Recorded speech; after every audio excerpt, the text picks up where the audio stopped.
സ്നേഹപൂർവ്വം ശ്യാമ സീരിയലിൻ്റെ latest എപ്പിസോഡിൻ്റെ promo റിവ്യൂയിലേക്ക് എല്ലാവർക്കും സ്വാഗതം. അങ്ങനെ പ്രൊമോയിൽ കാണിക്കുന്നത് ശ്യാമ പറഞ്ഞ ഡോക്ടർ പ്രിയങ്കയ്ക്ക് മറ്റൊരു ഗൈനക്കോളജിസ്റ്റിനെ കൊണ്ട് ചെക്കപ്പ് നടത്തുകയും പ്രിയങ്ക ഗർഭിണിയല്ല എന്നുള്ള ഒരു കാര്യം രാധികയോടും ജയഭാരതി അമ്മയോടും പറയുകയും ചെയ്യുന്നുണ്ട്.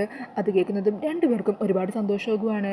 ഇങ്ങനൊരു കള്ളം ഇതേ ഹോസ്പിറ്റലിലുള്ള മറ്റൊരു ഡോക്ടറാണ് ഇവരെ അറിയിച്ചതെന്നറിയുന്നതും അവരെ കൊണ്ട് തന്നെ എന്താ സംഭവിപ്പിച്ചതെന്ന് പറയാൻ തീരുമാനിക്കുവാണ്ടോ സുധവൻ ഡോക്ടർ. അങ്ങനെ കള്ളം പറഞ്ഞ മാലിനി ഡോക്ടറെ ക്യാബിനിലേക്ക് വിളിപ്പിക്കുവാണ് ആ ഡോക്ടർ.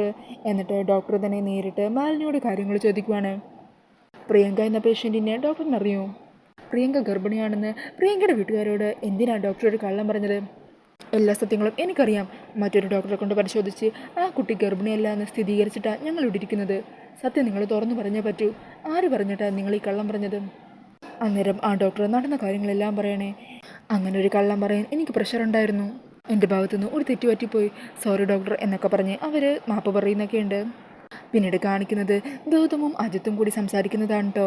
അന്നേരം ഗൗതം പറയണേ, സാർ ബെഞ്ചമിൻ കടമംഗലം ഗ്രൂപ്പിലെ മാനേജറായിട്ടുള്ള ഇൻ്റർവ്യൂവിന് പോയിട്ടുണ്ടായിരുന്നില്ലേ? ആ ഉണ്ടായിരുന്നു. വല്ലാത്ത ഓവർ കോൺഫിഡൻസിലാണ് അയാൾ പോയത്.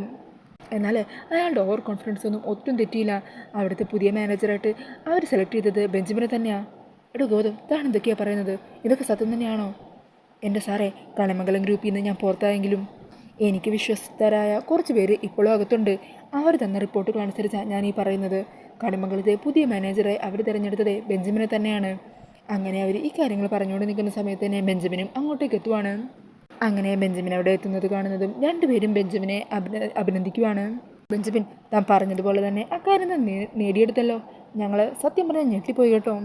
അന്നേരം ബെഞ്ചമിൻ പറയുന്നുണ്ട്, ഇനി വരുണിൻ്റെ രാധികയുടെ കൂടെ ഒരു നിഴലായിട്ട് ഈ ബെഞ്ചമിൻ ഉണ്ടാകും.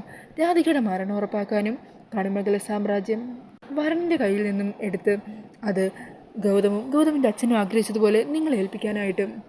പിന്നീട് കാണിക്കുന്നത് കണിമംഗലത്ത് തിരിച്ചെത്തുന്ന ജയഭാരതിനെയും രാധികേനെയും ഒക്കെയാണ് കേട്ടോ.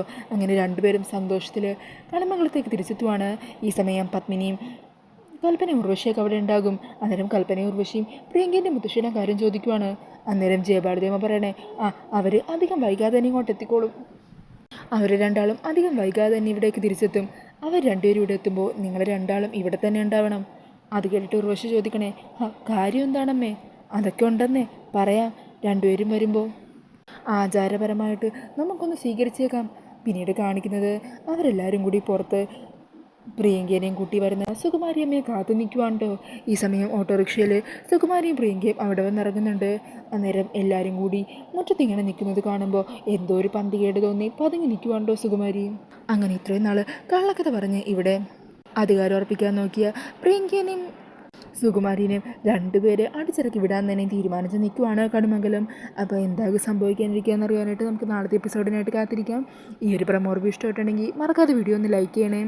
ഇതുപോലുള്ള കൂടുതൽ റിവ്യൂസിനായിട്ട് ഈ ചാനലൊന്ന് സബ്സ്ക്രൈബ് ചെയ്തും കൂടി സപ്പോർട്ട് ചെയ്യണേ. താങ്ക്